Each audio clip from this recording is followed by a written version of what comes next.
नमस्कार दोस्तों। आज की कहानी है दर्द का रिश्ता। तो चलिए शुरू करते हैं। आरती सुबह सोकर उठी तो उसकी आंखें सूजी थी। रात भर ठीक से सो नहीं पाई। मन में एक अजीब सी उथल पुथल थी। 4 साल के इस अकेलेपन को तोड़ना इतना आसान भी नहीं। उसने गहरी सांस ली। रवि को गुजरे पूरे 4 साल हो चुके थे।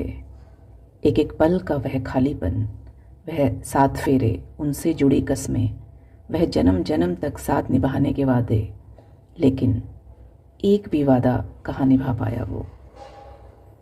वह बहुत कोशिश करती कि फिर से मुस्कुराए, कुछ नहीं तो अपने सास ससुर के लिए जिनका वह इकलौता सहारा था। माँ जी कहती, तू खुश रहा कर बेटा, तू उदास रहती है तो मन खून के आंसू रोता है। उन्हीं के बहुत कहने पर आरती ने एक बुटीक शुरू किया। आज पहला दिन था, जल्दी पहुंचना था। पूजा का छोटा सा आयोजन था बस।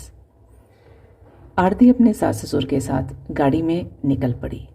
मन ही मन सोच रही थी, मेरी जिंदगी का दूसरा अध्याय शुरू हो रहा है रवि, तुम्हारे बिना। खुद को संभालते हुए वह सास की तरफ देखकर मुस्कुराई। आरती मुस्कुराती तो उनका आधा दुख दूर हो जाता। उसकी खुशियों के सिवाय उनकी जिंदगी में और था ही क्या। उनकी जिंदगी वीरान थी। आरती यह समझती थी पर मजबूर थी। होंठ मुस्काना भूल चुके थे। शादी के बस 1 साल का साथ और यह पहाड़ सी जिंदगी रवि के बिना। सास कोशिश करती, कहती, मन अशांत हो तो मेरे संग सत्संग चलाकर। अक्सर कहते हैं जिसने दुख दिया है वह दुख काटेगा भी। ससुर जी बीच में टोक कर कहते, अरे उसके ये दिन है क्या सत्संग जाने के। बेटा तू कोई बैडमिंटन क्लब ज्वाइन कर या कोई बिजनेस शुरू कर। वहीं से यह बुटीक का आइडिया आया। जवान बहू की यह बेरंग बेनूर जिंदगी दोनों को अंदर तक हिलाकर रख देती। रात सोते वक्त दोनों अक्सर बातें करते। बुटीक में इसका मन लग जाए और थोड़ा समय गुजर जाए तो आरती की दूसरी शादी कर देंगे। पर अभी भी समाज नहीं बदला है। कोई अच्छा लड़का मिले न मिले यही सोचकर चुप रह जाते। ड्राइवर ने गाड़ी रोकी। बुटीक आ चुका था। सामने बहुत भीड़ जमा थी। पुलिस की गाड़ी आते देख भीड़ तितर बितर हुई। किसी किन्नर ने बिल्डिंग से कूदकर जान दी थी। लोग बातें कर रहे थे। शबनम मौसी ने बड़े लाड से पाला था। आरती का दिल तेजी से धड़कने लगा। यह कैसा अपशकुन है।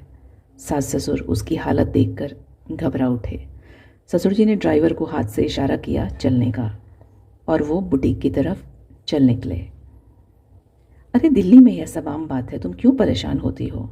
यह तो खुशी का दिन है, आज बिल्कुल उदास नहीं होना, वह आरती को समझाते हुए बोले। सब लोग बुटीक पहुंचे। पूजा संपन्न हुई। पहला दिन थकावट भरा था। दिन बीत गए लेकिन आरती का अकेलापन और गहराता जा रहा था। 3 महीने गुजर चुके थे। हर दिन की तरह लोग आ जा रहे थे। एक भारी आवाज ने आरती का ध्यान अपनी तरफ खींचा। आरती थोड़ा सकपकाई। भारी भरकम शरीर पर खूब गहने पहने श्रृंगार किए एक किन्नर सामने खड़ा था। आरती के बदन में सिहरन सी हुई। खुद को संभालते हुए बोली, प्लीज़ आइए, कॉर्नर के सारे ड्रेस लगे हुए हैं सामने, आप किस रेंज में देखना पसंद करेंगे। वह अपने लहजे में बोली, कुछ अच्छा दिखा रानी, अपना टेस्ट तुझे मालूम है ना। आरती उसे कॉर्नर में ले गई जहाँ कुछ चटक रंग के सूट थे। उस किन्नर ने कुछ पसंद किए और पैक करने को कहा। काउंटर पर बैठे लड़के ने उसे पैकेट और बिल पकड़ाया।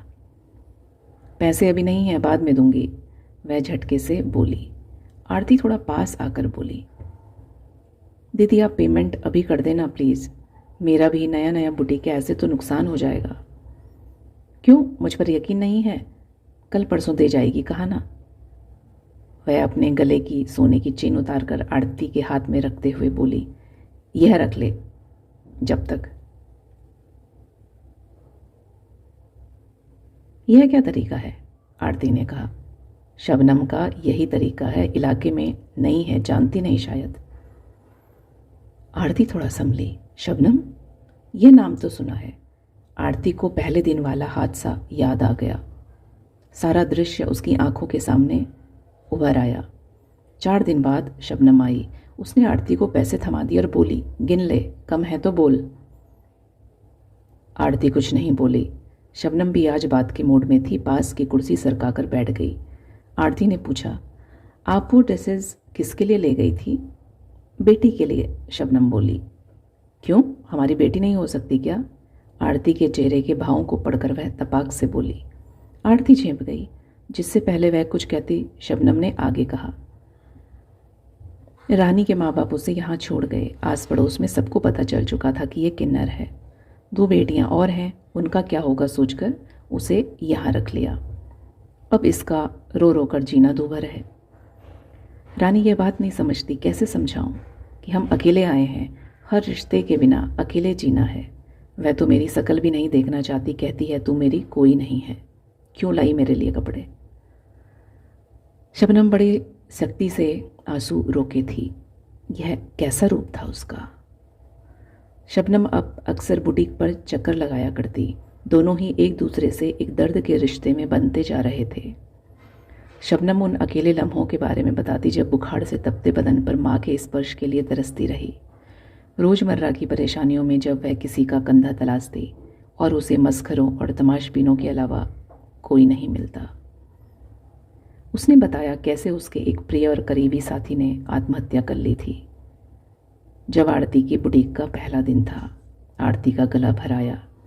उसके मुंह से एक भी शब्द नहीं फूट रहा था। वह सोचने लगी, इन दुखों के बीच सड़कों पर चिल्लाना, इस अकेलेपन की प्रतिध्वनि ही तो है जिसे वह हर पल जीते हैं। वह दोनों एक दर्द के रिश्ते में जुड़ते चले गए। आरती के हृदय पर रखा पत्थर पिघल रहा था।